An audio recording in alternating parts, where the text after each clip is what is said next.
till he returns or calls me home. Here in the power of Christ I stand. Oh.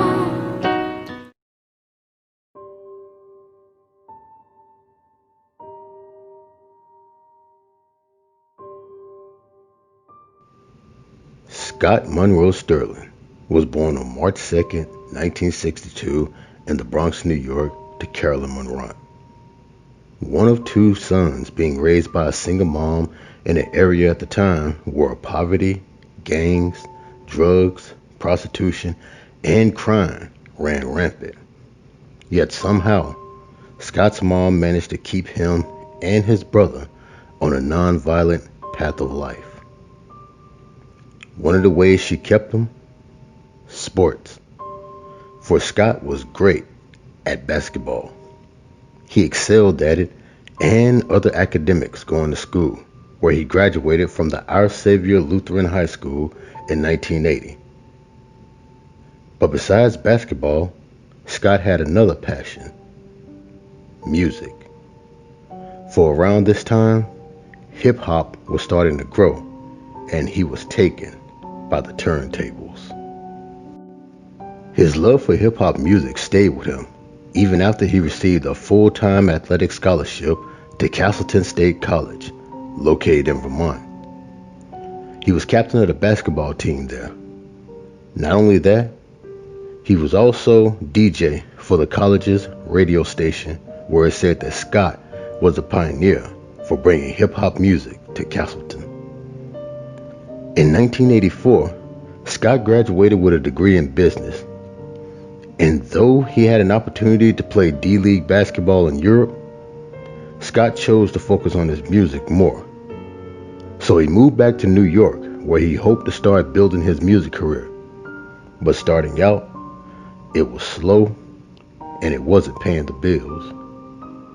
So using her connections, Scott's mom got him a job as a social worker at the Franklin Armory Men's Shelter. And just like he did in college, he worked as a social worker during the day and practiced his music at night, where he DJ'd at the Broadway Repertoire Center. It wouldn't be too long before Scott's music really started to take a turn. For around 1985, while working at the shelter, he met Lawrence Parker, or as we all know him as, KRS-One. At the time, KRS-One was part of a group that called themselves the Celebrity Three, and Scott, who was calling himself DJ Scott Larock at the time, got them a gig at the Broadway RT where they played. They were a success. So trying to expand from there, Scott Larock and KRS-One reached out to popular radio DJ at the time, Mr. Magic and Marley Marl, who played for the radio station WBLS 107.5 FM. And of course, they were straight up rejected. Not just for being unheard of at the time, but WBLS was mostly featuring music from artists of the Queens location, and they were from the Bronx.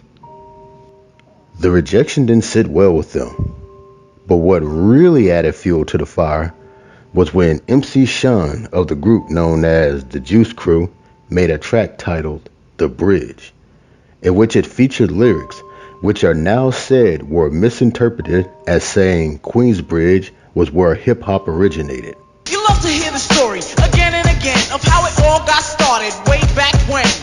The monument is right in your face. Sit and listen for a while to the name of the place. KRS-One took offense to this claim, so he, Scott, and Derek Jones, better known as D-Nice, formed the group Boogie Down Productions and fired back with the track South Bronx. Choose it. Party people in the place to be. KRS-One attacked. You got dropped off MCA cause the rhymes you wrote was whack. So you think that hip-hop had its start out in Queensbridge? If you pop that junk up in the Bronx, you might not live, cause you're in South Bronx, the South Bronx. This would be the start of what will become the Bridge Wars. South Bronx put Boogie Down Productions on the map, and by 1987, they released their debut album titled Criminal Minded. Things were looking up for Scott at the time. However, life took a tragic turn.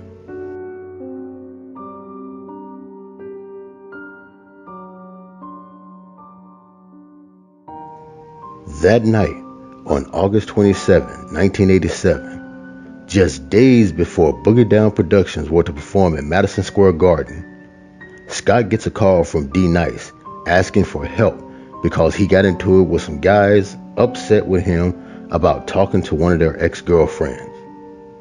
So Scott, along with a couple of others, came in a Jeep to the Highbridge Homes project where, using his people skills as a social worker, he was able to help defuse the situation. Or at least it was thought so, because upon leaving, bullets began to spray the Jeep, and Scott was struck in the back of the head and the neck. He was rushed to Lincoln Hospital, where sadly, he passed away on the operating room. His death was announced to the public via a radio station, and eventually, as time went by, 2 people were arrested. But lacking any substantial evidence or any witnesses coming forward to testify, they were acquitted, making Scott Larock one of the many famous unsolved cases. Scott leaves behind a son, Scott Larock Jr., and a very peaceful legacy that was cut down way too early over petty beef. He was 25 years old. I'm Psycho Rick saying until next time, thanks for watching.